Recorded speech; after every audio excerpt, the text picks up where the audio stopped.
Bom, tem outros casos aqui, né, mais específicos, que é, por exemplo, trabalho da força-peso. Ele vai ser positivo, nulo, vai ser negativo? Bom, vamos analisar cada um dos casos. Eu tenho aqui, então, a força-peso, que é responsável por deslocar esse bloco de lá de cima até aqui embaixo. Nesse caso, eu vou chamar a força de P, né, que é a força-peso, então vou substituir aqui, e a distância eu vou chamar de H, porque é a altura. Tá? E nesse caso aqui ele vai ser positivo, porque tanto a força quanto o deslocamento apontam na mesma direção. Então o ângulo formado entre eles é igual a zero, e cosseno de zero, a gente já viu, é igual a 1 positivo, então nós ficamos apenas com o trabalho é força vezes deslocamento. Ou melhor, na nomenclatura, né, o trabalho vai ser a força peso vezes a altura. Tudo bem? Temos outro caso aqui em que o bloco está subindo. Repare que a força-peso, que aponta para baixo, sempre aponta para baixo, nesse caso está contrária ao movimento. O movimento positivo seria para cima, a força-peso contrária ao movimento. Então aqui nós temos um ângulo de 180 graus, cosseno de 180 é igual a menos 1, né, o que torna essa expressão negativa. Então está aqui, ó. Você pode analisar tanto vetorialmente, tá bom? No desenho, né, de maneira gráfica, ou pode jogar na fórmula, lá na expressão matemática, confirmando aqui quem vai ser positivo, quem vai ser negativo. Tá? Um detalhe da força-peso é que a análise da força-peso é feita apenas na vertical. O que isso significa? Significa que não importa o deslocamento, como ele vai ser feito, porque a gente está olhando sempre a altura. Tá? Então, o trabalho da força-peso é aquele relacionado à altura do objeto. Então, não importa aqui, né, se a bola aqui vai fazer curva, né, ou se ela vai subir quadradinho, se ela vai subir reto, não interessa. O trabalho da força-peso sempre vai ser igual em qualquer uma das ocasiões, porque a gente vai ver apenas a altura, tá bom? Não vamos considerar o deslocamento na horizontal, até mesmo porque na horizontal, né, seria um cosseno de 90, então, ou seja, toda componente aqui na horizontal vai ser com um trabalho igual a zero. Então, quando falar de trabalho da força-peso, a gente vai fazer a análise na vertical. Veja que tem dois exemplos aqui, né? Uma rampa inclinada em que o bloquinho está descendo. Não importa, o trabalho vai ser o mesmo, tanto para o caso aqui da esquerda, quanto no caso da rampa. Tá? E aí você pensa assim, mas professor, quando eu quero empurrar uma caixa, né, levantar uma caixa, é muito mais fácil levantar uma caixa deslizando a rampa, né, do que levantar ela lá para colocar em cima de uma mesa, né, levantar no braço. Por que isso acontece? Bom, por conta dessa propriedade aqui, ó, o trabalho sempre vai ser o mesmo, mas o que varia é a força e o deslocamento. Por que é mais fácil subir uma rampa? Porque você utiliza uma força menor, porém o deslocamento que você vai ter vai ser maior. E elas são proporcionais uma com a outra. Repara que para uma distância menor, a força vai ser maior. Então, por isso que é mais fácil, mas a energia gasta no processo vai ser exatamente a mesma. Tudo bem? A variação da energia vai ser a mesma. Muito bem, um outro caso específico é da força resultante, pode aparecer nos exercícios, né, em que ele vai pedir o trabalho da força resultante. Daí basta a gente somar todas as forças vetorialmente, né, e depois substituir na nossa equação, que é o trabalho fede e coça. Tudo bem? Temos também o último caso aqui, que é o trabalho de uma força variável. Olha só que interessante. Se eu fizer um gráfico de força versus deslocamento, eu observo aqui, né, que se eu multiplicar força pelo deslocamento, eu tenho a área desse gráfico. Então, fazendo engenharia reversa, toda vez que eu calcular a área de um gráfico, eu consigo calcular aí o trabalho. Então, veja que o trabalho é numericamente igual à área do gráfico. Isso me possibilita calcular quando a força é variável. Aqui a força era constante, né? Para um dado deslocamento, a força ia ser sempre a mesma. Usa a fórmula, né? Trabalho fede e coça. Mas quando a força varia, veja aqui, ó. Por exemplo, como é que ela vai variar? Quando eu estico uma mola, por exemplo.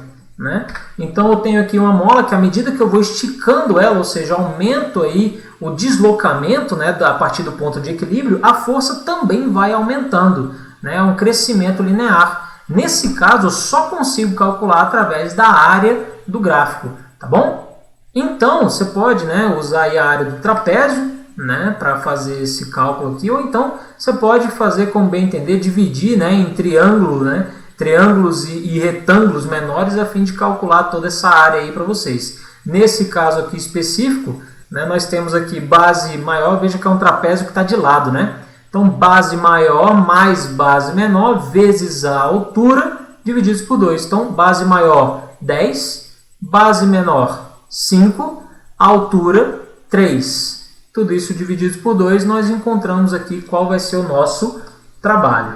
Como já visto, a unidade do trabalho é o joule, tá bom? Em homenagem a um estudioso da área da energia.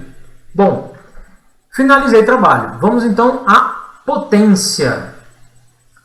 O que seria potência?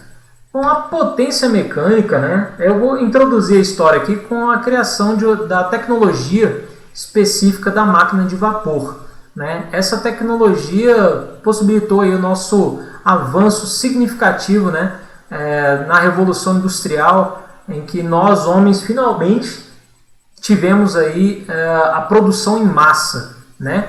Então, antigamente a gente usava força animal e foi descoberta uma maneira de usar a energia proveniente do calor, né? Energia térmica, para mover as coisas, transformando a energia térmica em energia do movimento. Temos aqui um princípio de locomotiva, né? Que, claro, com certeza isso foi evoluindo com o tempo, né?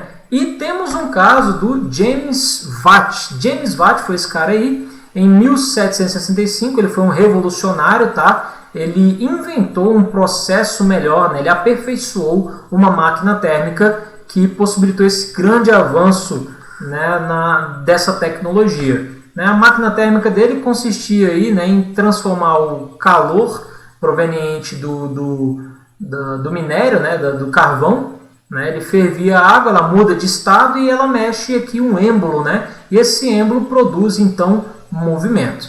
Tá? O princípio é bem simples, ele aprimorou, né, uma outra máquina que já existia, inclusive está até aqui o protótipo dele. Veja que é uma coisa muito medonha, né? Bonitinho até, né? Bonitinho. Essa é a máquina então do James Watt, que foi o estudioso da área e ele que introduziu o conceito de potência, tá? Então, do ponto de vista mecânico, potência é a quantidade de trabalho realizada em um determinado tempo. Então tá aqui, potência vai ser então a quantidade de trabalho realizado numa quantidade de tempo. De outras maneiras, é a rapidez com que uma máquina consegue realizar trabalho. A unidade de medida é em homenagem a James Watt, recebe o nome dele, tá aqui Watt. E essa potência é aquela mesma que a gente vê lá na nossa conta de energia, né? Então repara aqui, né, que a conta está aqui em watts. É isso aqui. Quando você vai comprar, né, um eletrodoméstico, você olha essa etiqueta para saber se ele tem um grande consumo de energia, né? Porque você quer saber se ele vai consumir muita energia em pouco tempo. Então é isso mesmo. Você calcula a potência, né, desses aparelhos. Aqui está a potência de um chuveiro, né, em torno aí de 7.000 watts. É um consumo absurdo. E a título de curiosidade, só para citar aí, que em média a potência muscular, né, de um homem é de cerca de 373 watts por cada quilograma de massa muscular. Então, quando você vê aqueles atletas erguendo peso, né, ele tem uma potência específica e a gente consegue calcular essa variação aí, né, a média humana é de 373 watts. Temos aqui também outra medida, né, importante para a potência, que é o cavalo a vapor. Também é uma medida usada, inventada aí pelo James Watt. Né? Dizem que a energia necessária é porque um cavalo conseguiria erguer 735,5 newtons a 1 metro de altura em 1 segundo. Tá? Existem outras nomenclaturas que discordam, né? Que ele fez o experimento ao longo de um dia e não ao longo de 1 segundo. Enfim, a história não é tão importante para a gente. O que é importante é essa relação aqui entre cavalo vapor e watt, tudo bem? Temos também o horsepower, tá? Que ele é um pouquinho maior, né? do que o cavalo vapor. Então, 1 horsepower ou 1 HP são 745,7 watts. E tem várias outras também conversões aí de potência, né? Podemos calcular em BTU por hora, que é uma medida térmica, né? Ou quilocalorias por hora. Enfim, tem várias outras que a gente pode calcular, tá bom? O que é importante? Não precisa decorar isso aqui não, tá? Antigamente eu ia pedir para vocês decorarem, porque era exigido nos vestibulares, mas isso está caindo em desuso, os próprios itens já mostram para vocês aí. Se for para decorar, decore esse daqui, que é o mais importante deles, tá bom? Que é o cavalo vapor, que é 735,5 watts. Mas provavelmente no exercício ele vai fornecer isso para você. Bom, potência mecânica nós já vimos, né, que é o trabalho sobre o tempo, mas trabalho eu posso escrever como sendo força vezes deslocamento. E eu lembro lá que a gente viu em movimento retilíneo uniforme que deslocamento dividido pelo tempo é velocidade. Então eu vou substituir aqui, ó, deslocamento dividido pelo tempo por velocidade. E eu posso escrever a potência em função da força e da velocidade de um corpo. Tudo bem? Uma observação aí, né, que o intervalo de tempo para realizar trabalho for muito pequeno, dizemos que a potência é instantânea. Bom, vamos ao conceito então de rendimento. O que seria rendimento?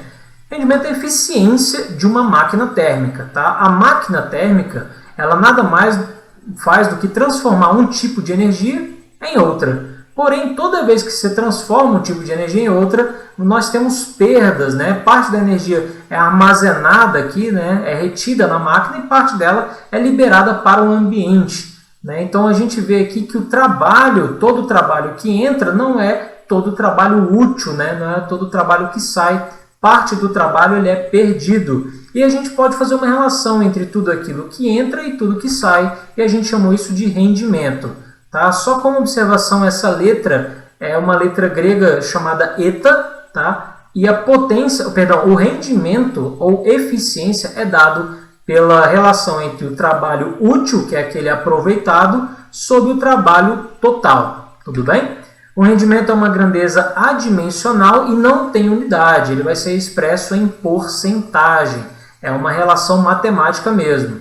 A gente pode fazer isso para o trabalho e também podemos fazer isso para a potência. Então, nem toda a potência que entra é a potência útil, né? Aquela potência utilizada. Parte da potência vai ser dissipada. Temos aqui, então, que a potência total vai ser uma soma dessas outras duas aqui, da potência útil com a potência dissipada. Então, nós podemos tanto fazer o cálculo de rendimento para potência quanto para trabalho. Tá? E o que é interessante é que quanto maior for o rendimento da máquina, né, ou do processo, menor será a taxa de desperdício envolvida. O ideal seria que esses dois números fossem iguais, né? Que a potência útil e a potência total fosse a mesma.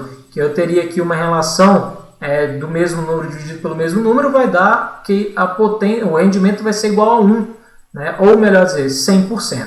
Tudo bem?